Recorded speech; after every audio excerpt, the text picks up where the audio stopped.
Welcome all. Welcome to this interesting My Story session from Shashank and Sandeep. I'm sure it's a very inspiring session. The whole journey that they had unfolded in Claris, and they had been very focused and interesting things. So I would like to call upon Ashutosh Pathak to please come over and welcome the guest, please. Good evening, everyone. I am Ashutosh. Just as we get started with this session, as an icebreaker, a fun fact, the format that we have here, Shashank, Sandeep and you were discussing this earlier, that either, they could have presented their journey, but Shashank felt it would have been a monologue, and we do it in this kind of a chat format. So this is called the fireside chat format. Anyone aware who invented this? It's been more than 50 years since this format has been invented. It's been invented by FDR, Franklin Roosevelt, to address the nation. What he felt that standing up and talking is too stiff. You can't really connect with the audience. So having this kind of format really opens up a more casual and from the heart conversation, with the person who is talking, and the audience is able to connect a lot more with the speaker. And hopefully it is more interactive than... It is definitely a lot more interactive. So that's the fun fact. I hope everyone is fresh and ready for this session. We have a very interesting discussion lined up. We'll go through the story of Shashank and Sandeep and Claris through this evening, who have built a design-led services company. So all of us, we have seen that Steve Jobs and Apple, they have made design a very integral part of product development. Whether it is development of a product, whether it's industrial product design, whether it is gadget design, whether it is software interface design, everyone, all of us understand and agree that design is something very crucial to a product. But at the same time, not many of us are very clear on how to go about doing this design. Many times it is looked upon as an activity that can be done in a silo, where you do the design and then you try and plug it in to the product. Where in reality, and we learn about this as we talk also, is design is something which really touches all aspects and all functions, including technology and including marketing and sales, right up to customer support, from where you get feedback about the design and you loop it back into the product to make it better. So Shashank and Sandeep saw this opportunity and they built this company from zero to about 500 now. From 2008 is when they started, by the way, which was a very good year, I would say, for any entrepreneur. It helps your confidence a lot. 2008, the world is extremely energetic and looking upbeat. So it does wonders to the confidence of an entrepreneur. So that's when they started, built it from zero to about 500 now. And along the way, built enough value for a global design giant to become extremely interested and want to make them part of their organization. And that's how Globant acquired Claris. And if I'm not wrong, in about a week's time, it will be the anniversary since when Claris is now part of Globant. Almost a year, right? So Shashank and Sandeep did this while most of the other services industry was focused on IT and technology and software, including all the giants, right? Where no one was really focusing on the design aspect in building products, and we are largely talking about software products here. So to get started, we are going to do this in a different way, where we will sort of show the climax of the movie to remind ourselves why we are here and why we are listening to Shashank and Sandeep's story. So let's look at Claris's journey in a few minutes in a very sort of fast forward way to to remind ourselves, as I said, as to why we are here today. So, Shashank, Sandeep, one of you, can you please walk us through Claris? Can you folks hear me? Yes. Alright. So, like the logo or the punchline of the company says, what Claris stands for is design-led innovation. What we built as an ecosystem in Claris was a good mixture and integration of design and innovation, technology innovation, product innovation coming together, and that it started with that and continued to remain as the core value proposition of the company, thus far. So, just to give you a little bit of a context, we see a lot of dominance of software in our daily lives, right? I mean, Facebook wants each one of us to spend at least a couple of hours daily, on their platform, various things, right? So the thing is, when we are so very driven by software, then that software experience needs to be extremely usable, it needs to be very, very consumable, it needs to be desirable, right? And so the paradigm shift which happened is that product experience became a key factor in the overall success of the product, right? I mean, earlier it was the functionality, it was the positioning, but of late, the experience which it offers to its consumers becomes a very key factor in its success. So that, in a way, is the mission at Claris. What the company stands about is shaping an exemplary product experience. So what the company does is that it brings in a very unique combination of the design side of things, the user experience side of things, which comes through information architecture, and the technology side of things, which you could call as the product architecture. And when these two things come together in the right proposition is when you get a product or a service which we call it as design-led innovation. You will see many products which are either extremely over-designed or extremely over-engineered, and both of them are not good for the end result of the product. So only when these two things come together, and when you have a ecosystem, when these two parties kind of are able to interact with each other, are able to understand each other. One of our customers said that you have built an ecosystem which gets the hippies and the crew cuts working together under one umbrella, right? I mean, so but there's a hippie here.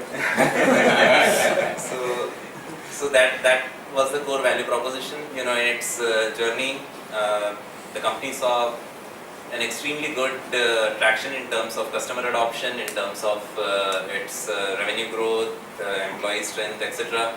One of the key factors in the success of Claris was this unique combination of one designer for every 3 developers which we had in the ecosystem. Okay, where like how Ashutosh said, a lot of services companies were focusing on IT and all. Any guesses as to what this ratio was, say in a company like Accenture? 1:5,000. Okay, 1:5,000. The company which I came from, Symantec, the ratio was 1:200. I mean, still pretty good compared to Accenture, but we had a unique ecosystem where the ratio was, 1:3, and that helped shape that ecosystem, and that ecosystem became a unique value proposition for our customers. Like Ashutosh said, about a year back, Globant got interested in Claris, and then we had an acquisition.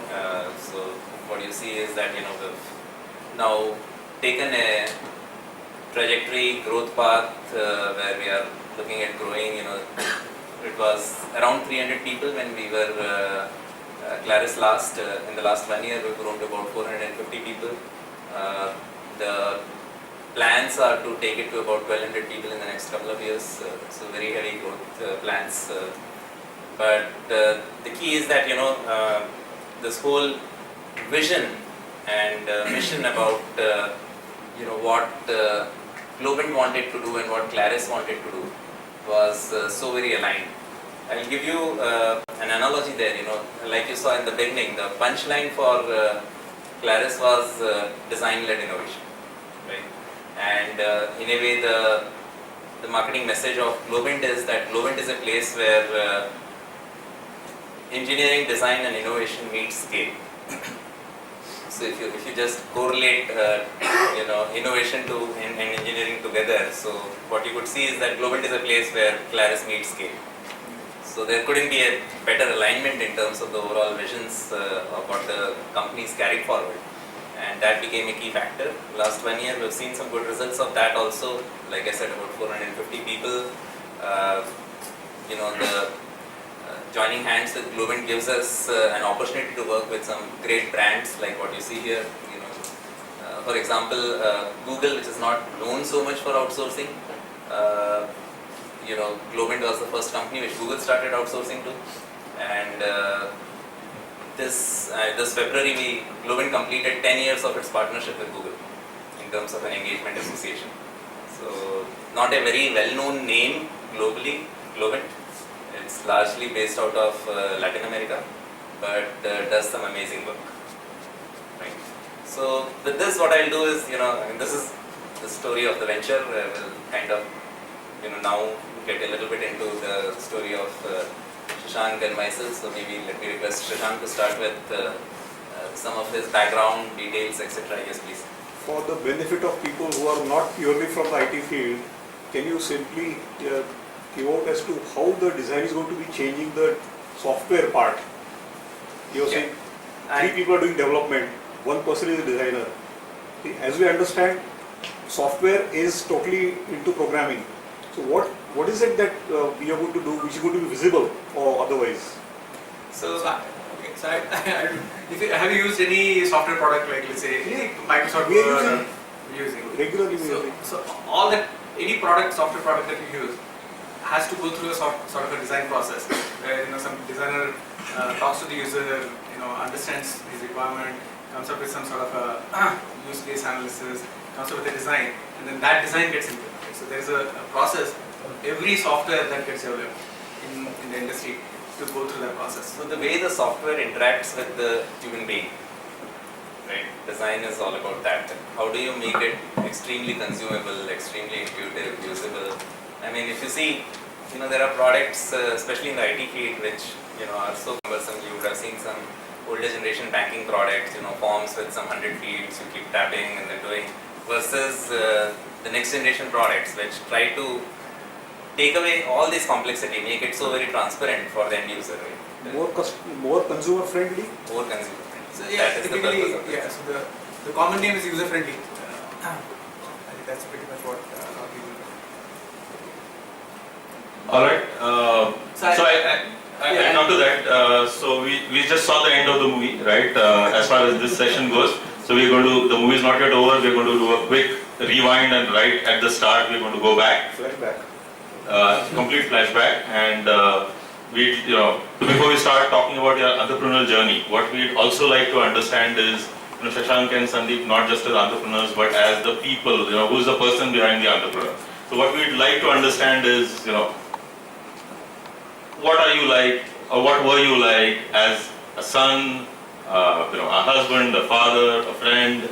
Tell us about how you were born with a silver spoon in your mouth, how everything fell in your lap, how you got everything on a platter.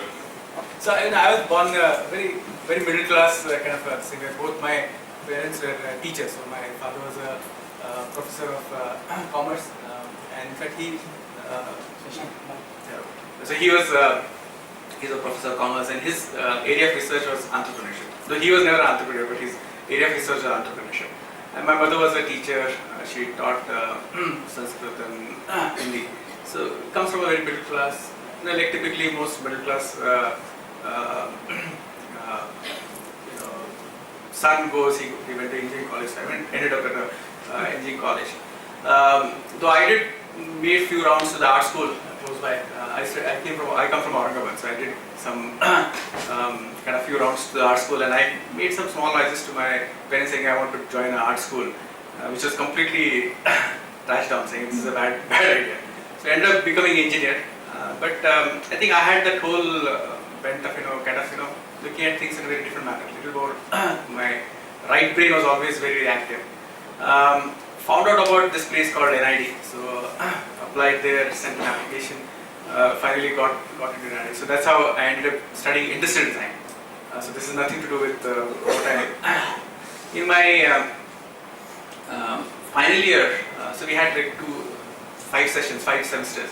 In my final semester, we typically taught about ergonomics, which is about how physical ergonomics, how anthropometry or biomechanics or physiology plays an important role in design products. It could be furniture, it could be a vehicle. Similarly, there's also a very important role that cognitive ergonomics plays in the way you perceive information. So even this chair is giving you some sort of a cognitive information about the material and the reliability, durability. So I got interested in that, and I kind of decided that okay, this seems like an interesting area, and I had no clue what I'm going to do. Ended up talking to a few folks at TIFR, so they had a school of computing, and they were working very closely with CMC on a multilingual desktop application. So in fact, they had built a technology very good typeset multilingual languages. And they said, there's something we want to make it more consumable. I want these people to, this technology to go out and be used by a lot of people. So finally ended up working on that project. So it was kind of a year-long project. Finally the TIFR School of Computing became NCST. I was with them for quite some time. And that's how my sort of rooting in this whole user experience design or UI design started. So a mechanical engineer, got interested in this whole aspect of design, ended up at a place where I saw the opportunity that design can play a very important or a critical role in into the whole software development process, and that's how. And then I never looked back. And I'm talking about I passed out in '92, so for the last close to about 22, 23 years. I've been into this field. I never looked back. A lot of my peers and my professors told me that this field is not going to take you too far because who understands design? So this was sort of my transition from a small town, coming from Aurangabad to spending time in the institute and then in Mumbai. So, Sandeep, we'd love to hear about your background. Yeah. So, similarities in terms of no silver spoon. Both. My dad had a pretty transferable service job, so I can tell you a little bit about my upbringing in the sense that if you imagine the map of India, I am a Gujarati by native. I'm a Guju, but I was born in Dhanbad, Bihar, which is the other end of the country. A lot of my initial primary years were in different places in South India, in Andhra Pradesh, in Karnataka, etc. Then my high school and engineering happened from Bhilai, which is like the center of the country. And then I went on to do my post-graduation, my MTech from IIT Delhi, very north. And then was pulled up by the campus program of Telco, Tata Motors, which is Maharashtra. And since then, I've been here in Pune. All my professional life has been in Pune. Started my journey in Telco. It was supposed to be, the software division of Telco, a very, very renowned place to work for because of the kind of MIS systems, etc., which Telco had. It was very rich in terms of having an experience there. So there was a saying that anybody who spends more than 2.5 years in that division of Telco is actually doing charity work. So the trend was that you spend your 2.5 years, and by virtue of that, you would get your H1 visa, you would get an opportunity to work in US, go and settle down in US. So that was a continuous flow. And at one point of time, somebody had asked Suman sir that what is this? And he said, I'm okay with this. Even if it is happening, it's good for the country as a whole. So, but that was the trend. For various reasons, going and settling down in US was not a priority for me. So it so happened that then the question started bringing my mind as if I have to make a career in software, then continuing to work in an automobile company, is that the right thing to do? And which is where this shift to this very, very small niche new company called Veritas Software happened. So telco those days was close to about 20,000 people. Veritas at that time was 20 people when I joined Veritas Software, and telco, if you look at it, had a very, very noble brand in Pune. It could run buses from the city to its factories, and there was free lunch provided and all those things. So anybody, the thought of leaving telco was very new to a lot of people in Pune, right? And so the first question is, oh, are you leaving telco? And that too, if you're not going to US, you're still leaving telco. What are you doing? So that was one question mark. And then okay, where are you joining? Which company are you joining? So there's this company called Veritas Software. Never heard about it. What does it do? Well, you know what? It makes some file systems and volume managers. By that time, that person is convinced that this guy is not leaving telco, but is being kicked out of telco. Because there's no clue as to what you're doing. It so happens when I look back that move was probably one of the best moves in my life. Joining a software product-oriented multinational company which was in its growth path. The company grew from 20 people to about 5,000 people when I left, and I enjoyed every bit of my professional career life there. And had a very rewarding professional career also. Went from different stages of being an individual contributor to managing a small technology stack, to managing a module of a product, to a product division with multiple products and so on. And if you look at it, in the professional journey, the next logical step would be to be able to manage, say, the P&L of a business. Right? When you managed technology, organizations, teams, to be able to manage P&L. And for some reasons, doing that was extremely difficult in Veritas, which later became Symantec, because most of the customers were in US, the headquarters were in US. So again, I was at those crossroads where you had two options. One is to again move back to USA and then become the VP of a business unit or something like that, where you get those responsibilities. Or the path which we chose was to start your own business, and the responsibilities of P&L of that business automatically falls on your head. So that is how Clarus started. So we see how there was no silver spoon, nothing on a platter. The successful entrepreneurs have been like most of us, started with something, built it through perseverance, and are at a stage where they are today. I'm sure that is of inspiration for many of us, that it is possible to do something like this. Actually, just to add to my initial, after I came out of the institute, I had a, basically there was no, I would go to companies and tell them that hey, this is what I can offer. So I went to many companies. I remember having, Kiran is not going to like this, but I went to TCS, and TCS had created a product called EX. It was an accounting software. I think 93, 95, 94, and there was an advertisement which said that even a Panola can use that product. And I went to that company and I looked at the product. It was a really bad design. So I said, I can. So and the product manager, he was a Parsi Baba, I don't remember the name, but he said, I would like to utilize your services. But he said, I can't contract you this. You have to join TCS. So I said, okay, I'll join TCS. But then he said, if you have to join TCS, there are these approved colleges. Live through those approved colleges to gain come to this. I said, I am not from one of those approved colleges. So then he said, can you give a test? And if you pass that test, then I can. And I looked at the test, it was all comm science test. So TCS had, and he said, no, I can't take you. There was virtually no understanding that TCS at that point had of how you could utilize any other services other than engineers, comm science engineers. So anyway, and I'm sure they've probably learned a little bit on the way.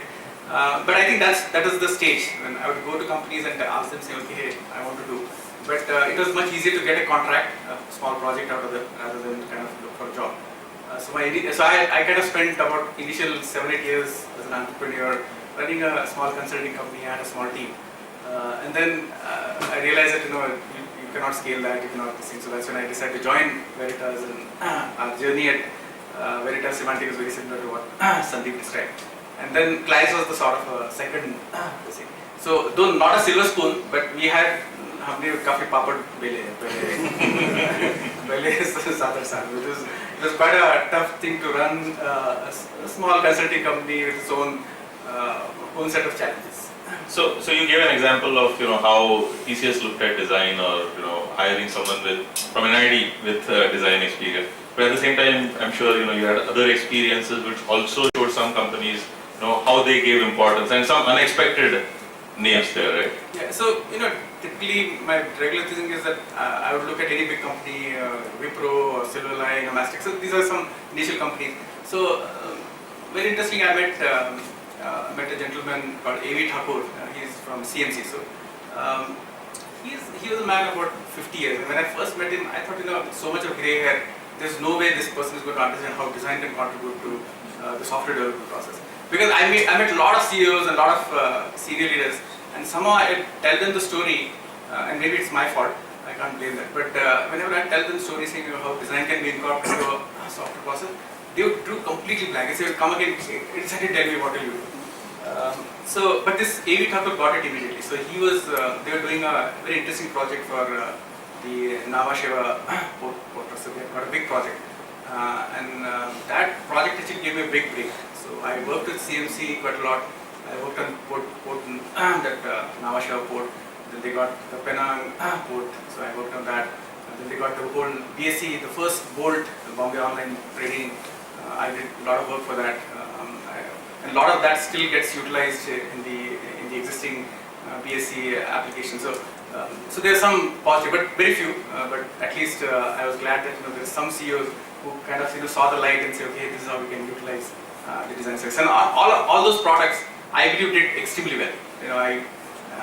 I also seen some companies where I went and I told them that you need to improve the experience, otherwise this is not good. They ultimately seen a decline. That's a my 15-20 years of my thing, I've seen some products do extremely well, and some of them not do well, just primarily because they didn't focus on the right things. So you're saying that you had those entrepreneurial spirits, instincts right from the start, and I know Sandeep, right from the day you sort of matured and got hold of your senses that entrepreneur is what you wanted to be, right? No, actually, that's interesting because a lot of people say that entrepreneurship is not something which it's within you, and it has to be right from the beginning. For various reasons, till you could say about 6 months before starting Claris, entrepreneurship was nowhere in my plans. Entrepreneurship, in my opinion, is more of a spirit, in the sense that you could be part of a company working and still be very, very entrepreneurial, doing what you want to do in the company. But taking that whole plunge into an entrepreneurship thing was not there. So earlier, for example, even when during the high school days or engineering days, people would say, okay, what do you want to do? Somebody would say, okay, I want to run my own business or my dad's business. Somebody would say, no, I would want to do a IAS kind of government service. Somebody would say, I want to join public sector because we used to be at Bhilai, and Bhilai had a steel plant. And somebody would say, but I somehow, for some reasons, maybe it was because I had seen my dad do good work in private sectors. I always wanted to be part of the private sector, and it so materialized that after my MTech was part of Telco and then Veritas, both being private sector organizations, and I found it somehow, the impression was that private sectors are far more professional than any of the other sectors, and that happened. And like I said, it's only when I started hitting the glass ceiling as to what next is when this thought process of okay, let's take this plunge into entrepreneurship and do what it takes. So it's kind of different from what you would have heard from most people, that this is something always has to be in your dreams, and only then you realize it, because it was different. That's very heartening to know, especially for people like us with grey hair or dyed grey hair or balding, that with all the focus and attention to all the 20-somethings in the entrepreneurial world, with no offense to them.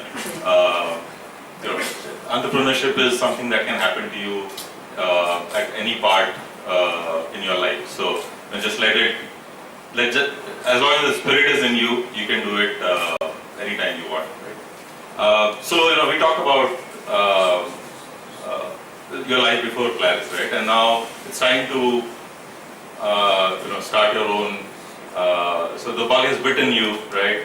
You want to do something on your own. You have cushy jobs, right? So you are at Symantec, you are at a good organization like HFI. So I'm sure, you made sure that everything was properly lined up, that when you left, you negotiated that if things didn't work out, in 6 months I'm going to get back in my original job and roll at 10% increment. And in the meanwhile, you line up all your customers, you make sure that you have enough moonlighting work to take care of your expenses. And then when everything is in place, you start. I'm sure that's how you did it. So what all parachutes did you have strapped on before you jumped off for your base jump? Yeah, so basically, I know 2008 was a wonderful year to start a company.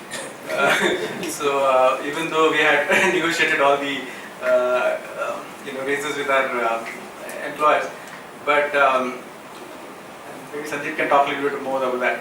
But initially, for I think maybe about 6 to 9 months, there's nothing. We would write to companies and tell them about our story and meet them, but fortunately there's nothing. So I think one of the key this thing is that if you have some sort of a kind of strings tied to something, I think you'll never be able to start something. I think you have to just break all strings, all the things, and just jump.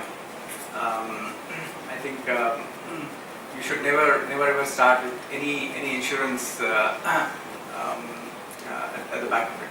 I think the key thing is to kind of take the plunge, and if you have the right thought process, if you have the right passion, if you are willing to come every day morning at 8 o'clock and spend your entire day and writing and checking and this thing, if your passion is there, I think it'll show up. Customers will come, people will trust you. I think that's important. Very interesting. When during the farewell days, the last days in the company, people would say, okay, you're starting a new company, so what customer project are you going to work on? And I would say, well, we don't have any right now. We'll figure out. Something will come. How will you get your customers? Well, we'll figure out. Something will come out. And maybe some of them who would have tried moonlighting would basically say, what, it's very difficult. It doesn't happen. So yeah, we'll figure out something.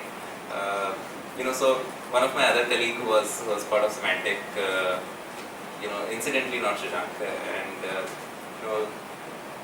both of us had started Claris initially. So it was both of us who started Claris, and then we said, okay, something will work out. And it so happened, like you said, it's a services company, so you write about the services and you write to 10 different people in your network. Next day morning, you come and look at your email, whether there has been any response. No response. Okay, so what do? Let's make one more pitch. Let's write to some more people again. Next day again, look at whether there's some response which has come. No response again. What do? So, and believe it or not, this thing continued for about 6 months.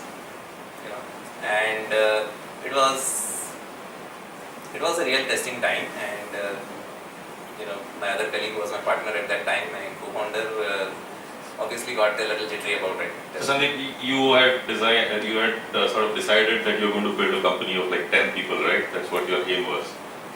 When we started, like I said, during the farewell days, somebody would say, okay, where do you see yourself in 1 year? Maybe our company would go 100 people in 1 year, right? And come 6 months and it's still, the 1 and 0 are gone, there is the other 0 which is left in the 100 people. So it was absolutely unnerving times, and like I said, my other partner became jittery. He said, boss, I think it has started to impact my health and I don't want to take it anymore. So I want to get back into a salaried job. And I said, well, look, fine. I was of the opinion that I should give it at least some more time. And so I did that. And you talked about the importance of family and all. I think it was pretty important at that time, because when I had started the venture, my father was the person who was most apprehensive about this thing. You're leaving a job with a very handsome salary and all those things. Obviously, when are you going to get at par with this and even get past with those, it's, have you even done any calculations? I said, no, we've not done any calculations, we'll see. But the important thing was that, when this thing happened, and one of the wheels gave away, is when he said, no, I think you should give it some more time. Now that you've done this much, you should not give it up.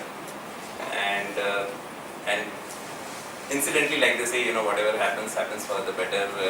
Shashank had somewhat similar story. His venture was kind of struggling. And then, but we knew each other for more than 10 years, right? We had worked together in Semantic.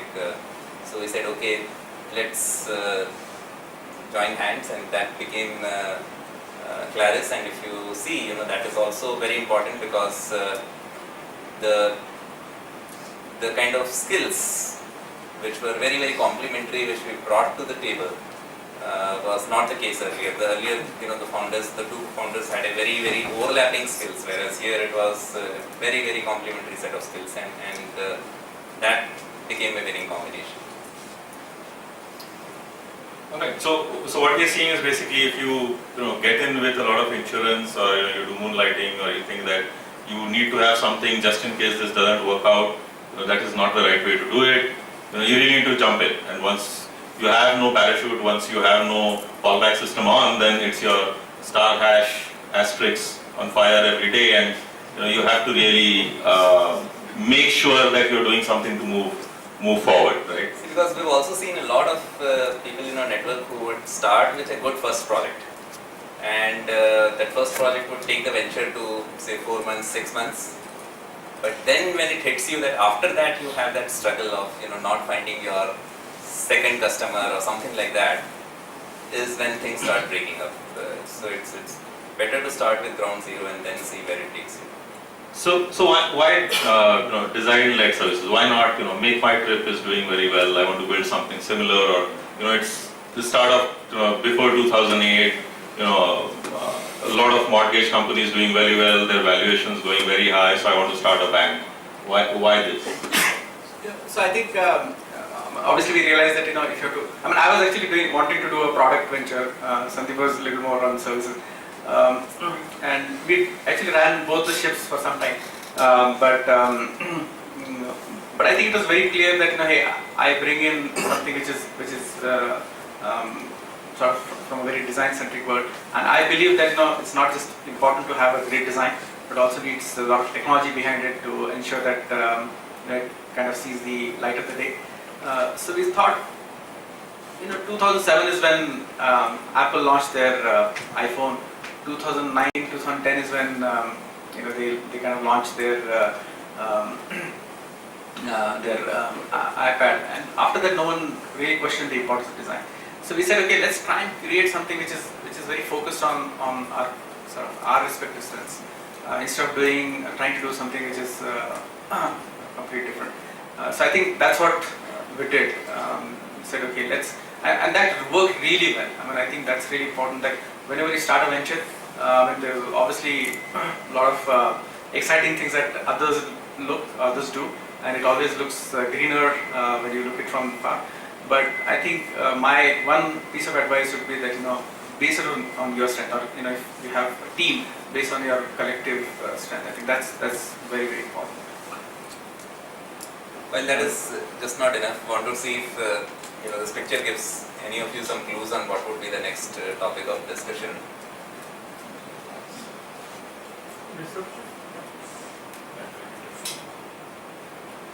Keep innovating, otherwise you get out of business. Case study of design. So one is strengths, like what Shashank said, but it is also important to spot a market arbitrage. Because that is what will give you the green field.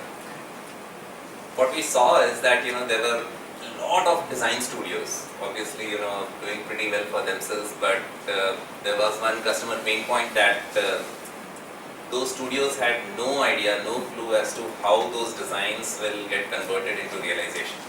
So it was like you go to a design studio, they'll give you the design, and then you take it to your technology shop, and your technology people will say, where did you get this? This cannot be done, or this will take 3x the amount of time which we had thought of, and things like that, right? So there's no integration between them. Similarly, we saw a lot of technology firms it was commoditized even at that time, and very little sensitization towards the design side of things, right? What was also amazing is that thanks to Steve Jobs, any CXO would not refute the importance of design to the success of their venture, right? Every CXO would feel that user experience is very, very important. And most CXOs also feel that, their product interface or their product design kind of sucks. That, it's not up to the mark. So there was a clear arbitrage, This was a need which we were trying to fulfill, which otherwise was being fulfilled by going to 2 or 3 different parties. Based on our strength and clear market arbitrage, I would say is what worked for us. And the other thing that we did is, obviously, again, we based it on our strength. So we worked at Veritas Semantics. We understood the whole enterprise space very well. So we understood the importance of, how design can be applied to the enterprise space. So we went to companies like, EMC, VMware, Seagate, NetApp. So those are the kind of companies where I think typically a design company would go, because what do you do with the enterprise product?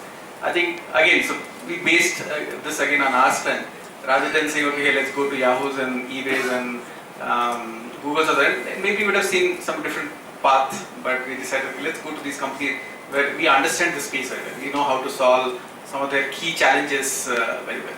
And I think that again worked very, very well for us. I think we immediately saw a good response from a lot of these companies, because the same thing. I mean, they wanted to do this, but they didn't know who to go to.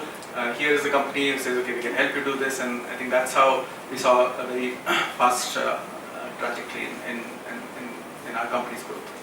So that's a good learning, right? That you have to spot an arbitrage, you have to solve a real problem, so that you go in the path of a problem, a solution, a value, and then profits, right? That's how it needs to be. You don't want to really build a Uber of chaiwalas because no one else exists in that space, or it is sexy to call yourself Uber of chaiwalas. You don't start with a solution and hope that this solution will be acceptable to the market, and that's something which many of us get caught up in, that we believe that we can build a product and people will come and buy it, and what we really need to think about is there a need for this product or a solution? When I say product, I don't mean a software product as such, but whatever I'm trying to sell in the market, is it going to solve a real world problem? So let's move on. The next story is. Let's see. Yeah. So this gives you any clue of the next topic. So when you started, right? So we'll talk about this picture. So when you started, and maybe this gives a clue to the people that I'm sure you start a services company, and then the bug bits you that okay, why don't we also do a product? It's a brilliant idea. Our services company will fund our products company and will hit a home run. Right? So I'm sure you must have tried that. Yeah. I think there are at several points we thought So Shashank, before you go ahead, like Sandeep asked, any Balancing answer. So I think many times we thought that let's build we should have a 50 people company, and that 50 people should give us enough money to kind of go and do some product business. But so earlier goal, Shashank, was Sandeep, 100 people. Yeah.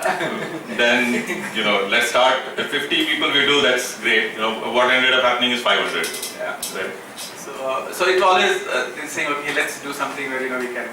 But we soon realized that this is not going to work. I mean, first of all, I think the kind of whatever business you do, I think you should do it with a very clear sort of unambiguous and undivided attention. I think that's very, very critical.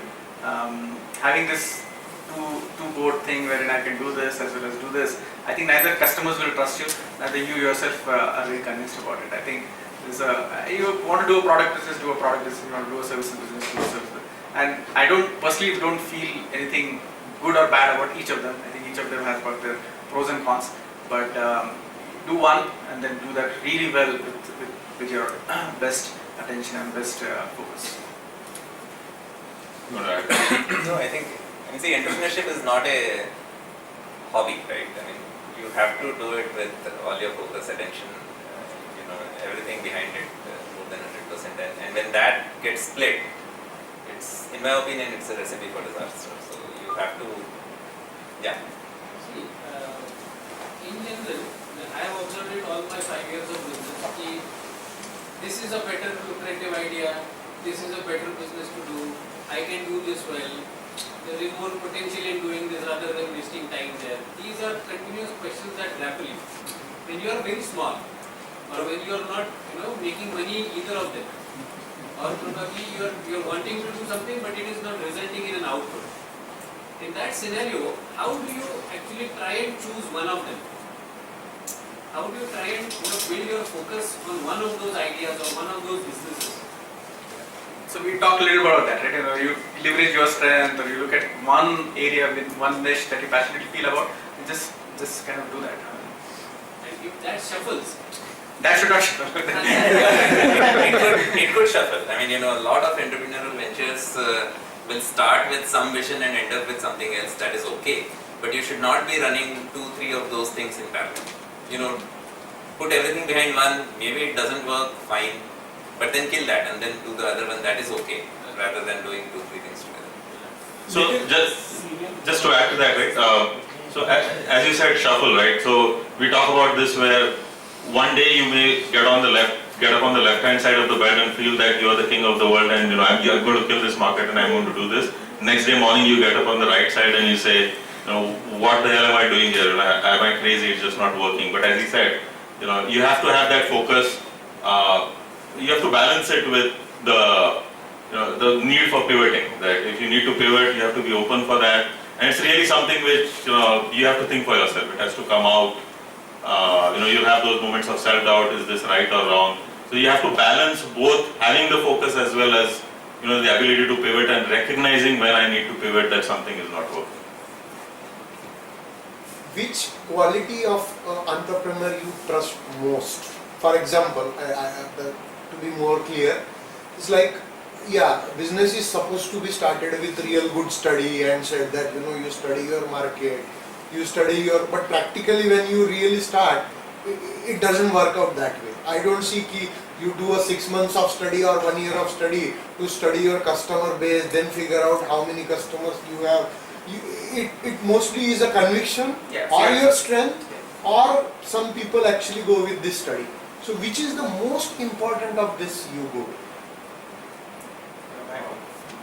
My personal thing is you have to go with the conviction. You have to go all out and say, when you can obviously to go do study and spend this thing, but I think you have to have belief, you have to have conviction. Correct. You have to have some gut feeling saying, no, this is what.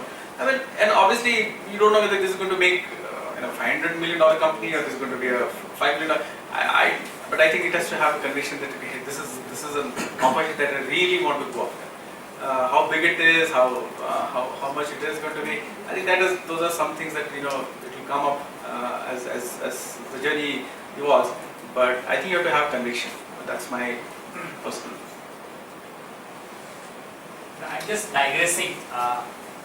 I want to understand from you, as a design specialist, apart from the user interfaces, what are the other things that you end up doing for a software?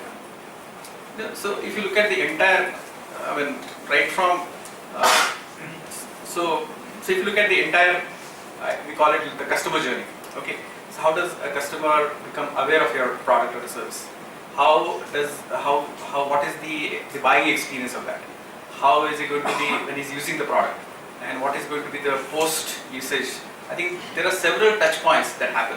Okay, there are several touch points that happen when he's sort of getting to know. Example, So let's take a bank for example. Okay, let's take a bank for example. Okay, so how does he come to know that your bank has got some amazing deposit schemes? Let's say.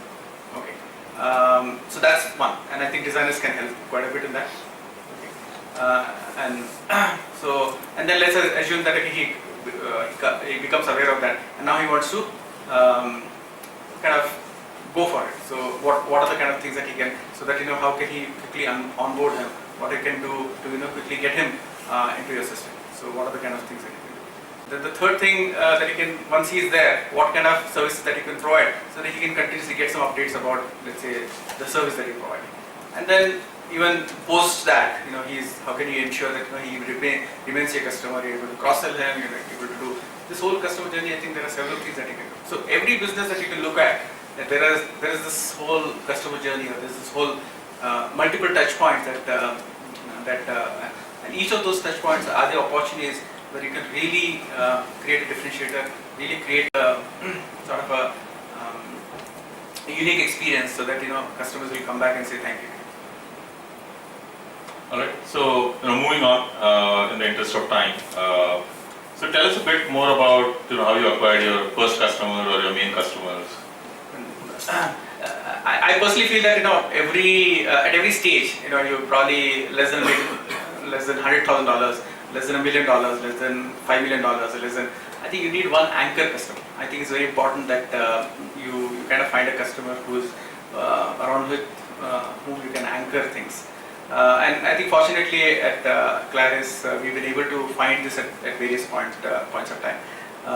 So I think if you are in a business and if you're not able to get a anchor customer in let's say a year and a half time, I think there's a clear indication that there's something not working right.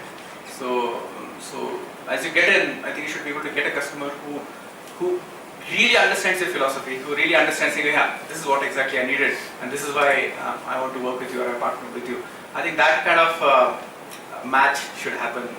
And fortunately for us, when we are less than maybe $500,000, less than $2 million, so we got customers of that size. And there's also this thing of what size of that customer should be. It should not be like a very small customer. It should be a customer that brings in the right amount of revenue at that point of time. So Sandeep, do you feel that having over-reliance or too much reliance on the anchor customer? I think while having the anchor customer is absolutely important. Many ventures fall into the trap of one customer constituting 80-90% of their business, and that many times when things go wrong with that customer, eventually is a reason for precipitation of the whole venture, right? And see, some of these hiccups will definitely come, and some of those happened to us also at one point of time.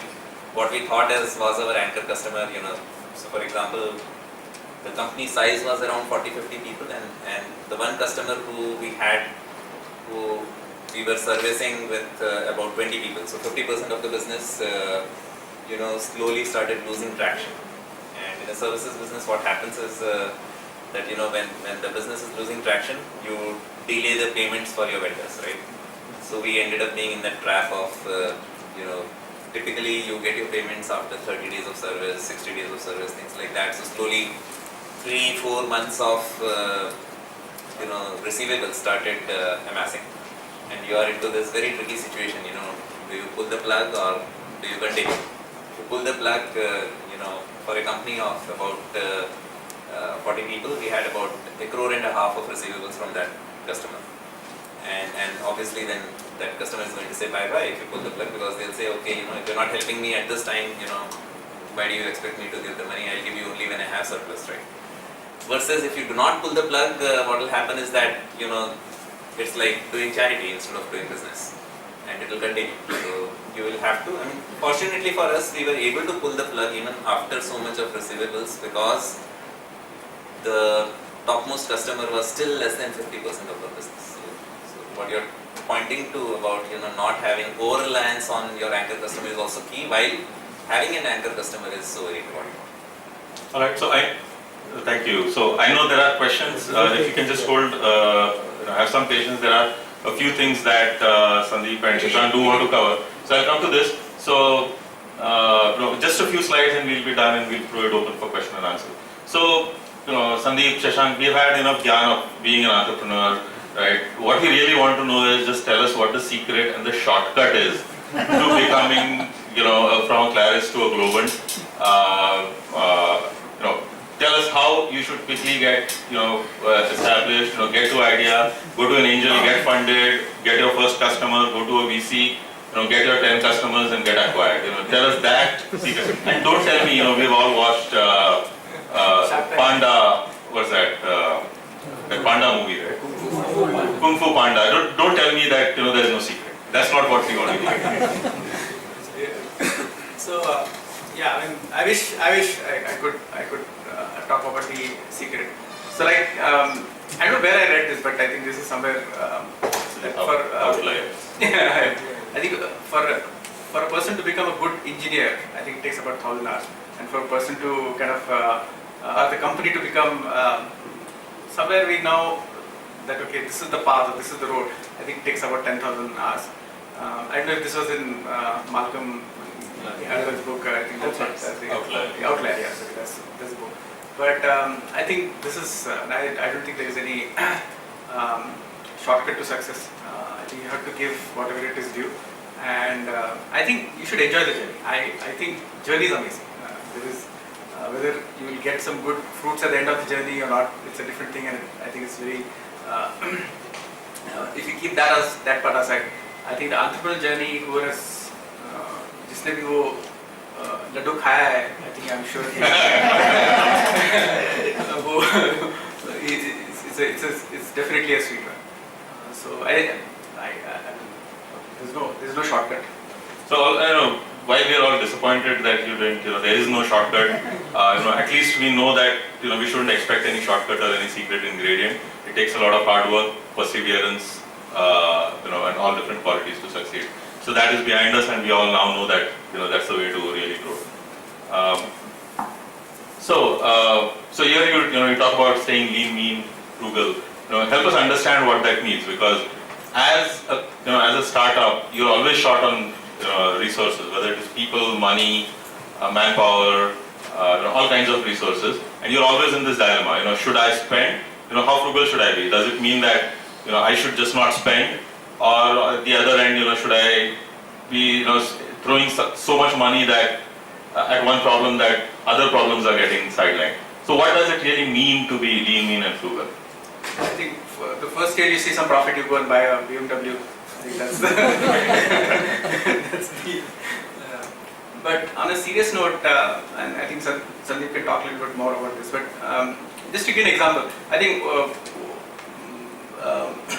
and this was kind of new for me, that initially when we had engineers joining in, and every engineer we have to purchase laptops and we give him. We kind of say, okay, why should we spend money on this? And let's try and see if there's a model where we can rent these laptops. So we had one vendor, but he was renting old laptops, so the laptops that were used by someone who used to give us. Then we said, okay, let's try and do something where we can go back to this vendor and say, okay, you buy new laptops for us, and I assure you that I'm going to rent them for 18 months, 24 months, where whatever is the rent of the laptop divided by 18 is the monthly rent that we'll pay for 24 months. So you recover your money in 24 months, and you probably make a little more profit. So we worked out this model, and this worked out. So what we did was we didn't spend any money on capex. I think our entire thing was run completely on very lean, mean, sort of a lease-oriented model. Offices, even the printer that we got, or the projector that we got, everything was kind of completely leased. And the model that we had, you go and buy a new thing and lease it to us. We assure you that we'll pay you that in 18 months or 24 months, whatever is the thing. And I think the vendor that we identified was not too big, not too small. He was renting about something 20, 30, 40 laptops. So he kind of grew with us. So now he has a business where he's renting about 400 laptops. Even today, we continue to rent new laptops. So even this machine that you see here is rented from the. so that, I think that's the way you run. I mean, I think you have to be very careful about every penny, every rupee that you spend, and try and see how you can optimize that. And not at the cost of having a secondary treatment to your people or not investing wherever it is necessary. For example, in the same rental scheme, we had an arrangement with that person that after 24 months, we will have the right to return it to him, and he will have to get us a new laptop. So no laptop in the company was ever more than 2 years old, right? So our workforce always had the advantage of working with state-of-the-art machines. even Mac machines and things like that. At the same time, for example, initially when we were 10, 15 are aligned, the vision is aligned, then why not? And none of us had this thing of taking this venture as an inheritance to our kids and so on. This is it. Okay. Yeah, there's a question coming from here. If Okay. you potentially invest an IPO in India. Potential, yes. Yeah, so I think being first generation entrepreneurs, you think small, you think little. Maybe it requires Fight with him on this. maybe it requires a little more guts, and maybe second generation entrepreneurs, or the second time maybe you can do something like that. But I think first time you are a little cautious, little the same. So in fact, we had a lot of those discussions saying, okay, is this the right time? Is this the good time to this thing? And there are pros and cons doing it now versus doing it 2 years from now, taking some investment. And these decisions are not so simple. So we'll take one So last just question. one last question. Actually, I think we're late, right? Yeah, it's okay. We'll take one last question. Just one question now. Between Thanks, you, Mandela. as co-founders, did you set rules, how we make decisions together and so that things flow smoothly or whatever? I mean, were there rules that you set amongst you? No, never needed to for, I don't know, whatever reasons, never needed to. I think if you're very professional, I think if you run a company or if your founders are very professional in their saying, you see the reasoning, you see the logic of why a particular decision needs to be taken. And they're both some good decisions, some not so good decisions that we have to take. I think think like a professional with all the logic, reason, analysis. I don't think there should be a issue. Good evening, everyone. I know it's evening is growing on you, and my apologies for this thing. But after we talk to Mike and Greg, I'm sure you will enjoy it. I'm going to keep it very short. We met Mike and Greg today morning for breakfast, and I was encouraged enough to share with you a little about what they're doing and why Mike comes to India 64 times in a year and what we plan to do.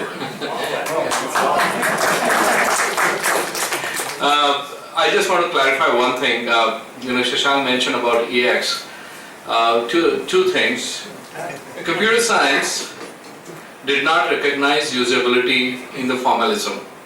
So none of the languages had formalism, and Shashank and I have a common friend who recently got a PhD on usability language, where he encouraged and I also encouraged. So there's a long way to go. Somebody asked that question. Second thing, EX, most of you don't know and don't care, neither do I today, but it was designed with user in mind. And the user was a Kalba Devi businessman, how he sits down and writes the Chopra. So it is not that it did not. So Parsi Baba, whosoever he met, I know the guy, he did not understand usability, but there were many who did, including me. So thank you very much. So I'm going to ask 3-4 questions. Mike is a partner in a investment company called Wesley Clover, and Greg looks after their international investment. And there's a company that acquired Suhas Pathak's company, and that's how that brings him here. If you know telecom space, then a company called Mitel or Newbridge would quickly trigger significant curiosity, respect. And Mike worked with Sir Terry Matthew, who is the founder and is the force behind it. So that sort of quick background to what these two gentlemen are here for. And I'm going to sort of bring it out from them, what they can do for us and what we want to. So Mike, would you sort of give us a little bit about the company that you represent? Sure. Can you hear me okay? Yes. Okay, good. So we're with a company called Wesley Clover. Wesley Clover is a global investment house of Sir Terry Matthews. Sir Terry Matthews is probably Canada's most prominent serial super angel. He's founded over 140 companies in his career. There's about 60 companies active right now. Kiran mentioned Newbridge Networks. Newbridge Networks is a company he founded and exited and sold it to Alcatel in 2000 for $7 billion. And what we're doing now is very interested in early stage startups and also very interested in markets that are very fast growing and fast moving.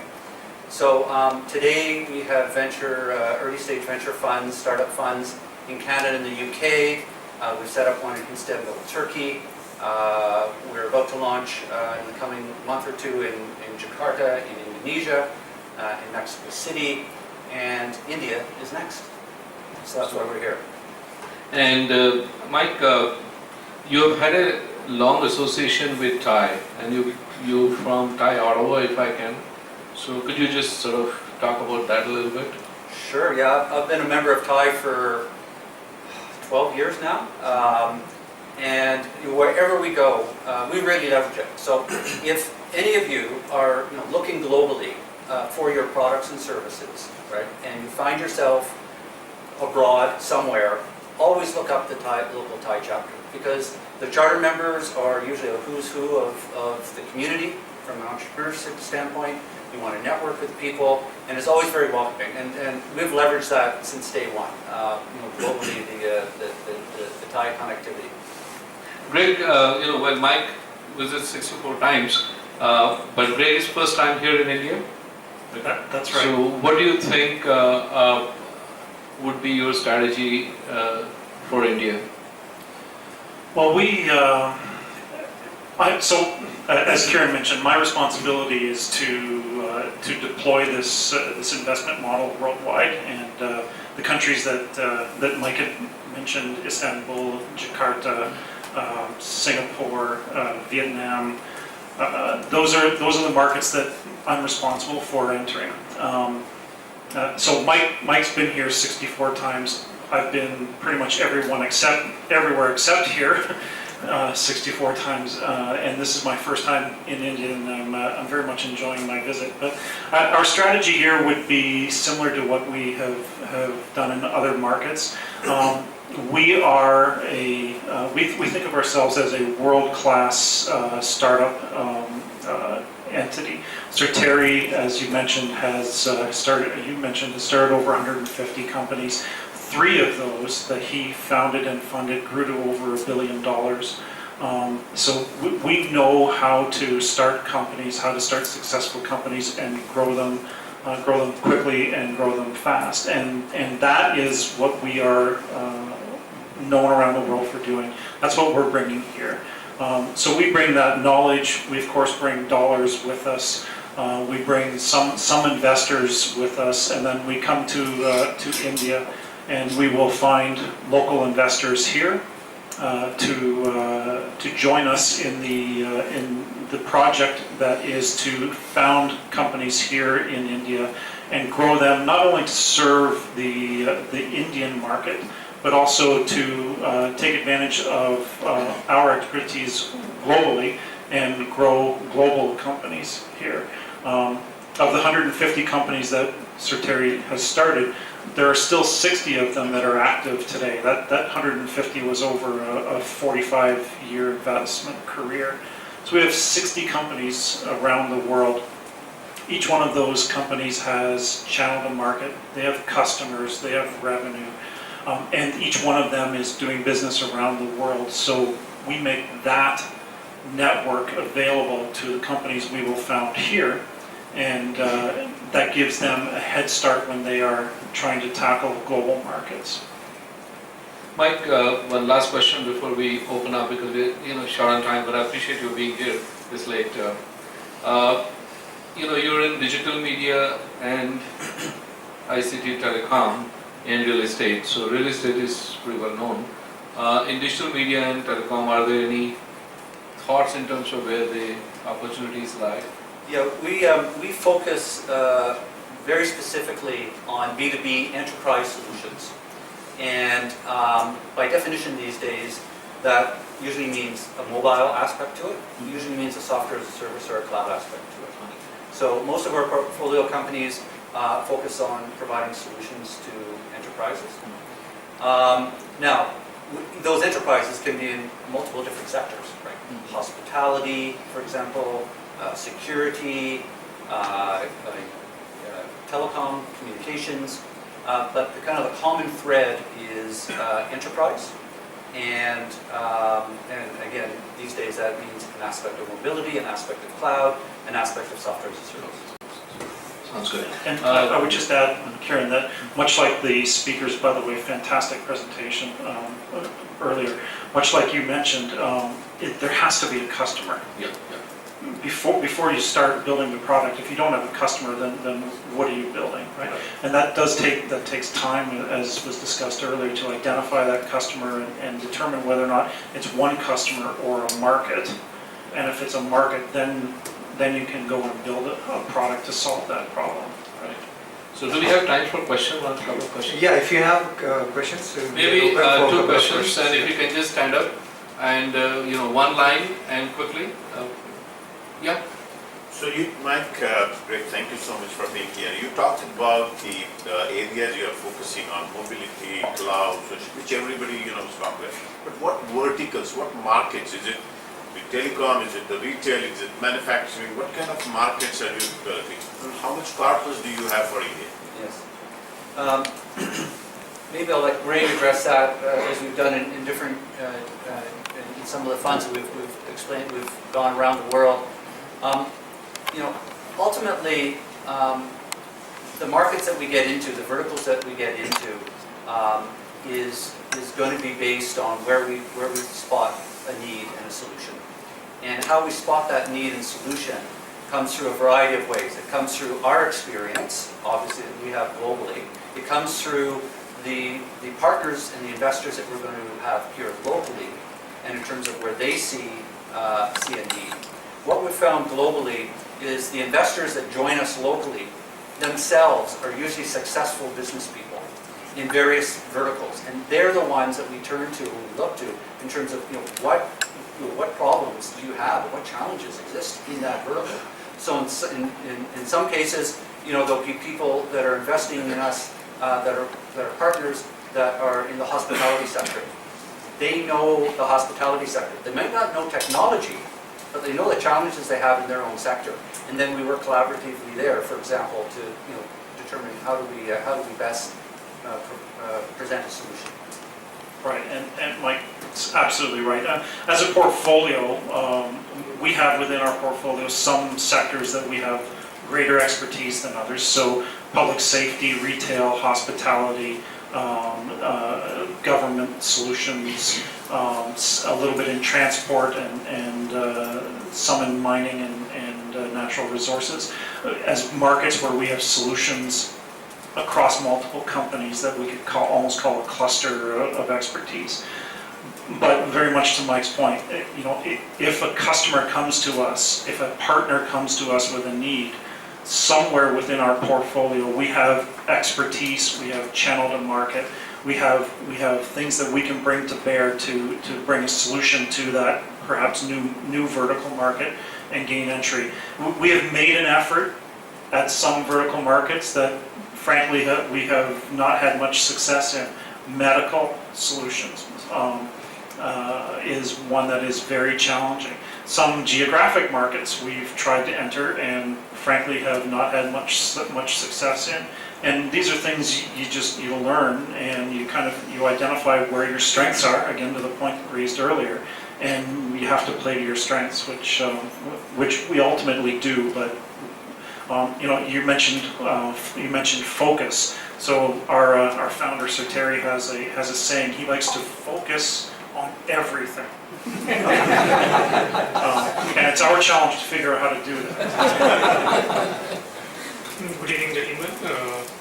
Propose a word of thanks for our chief guest today, Mr. Shashank Deshpande and Mr. Sandeep Chawda, for taking us through a wonderful experience of their entrepreneurial journey and the wonderful insight which can be summed up in one sentence, that entrepreneurs are not born, they are made.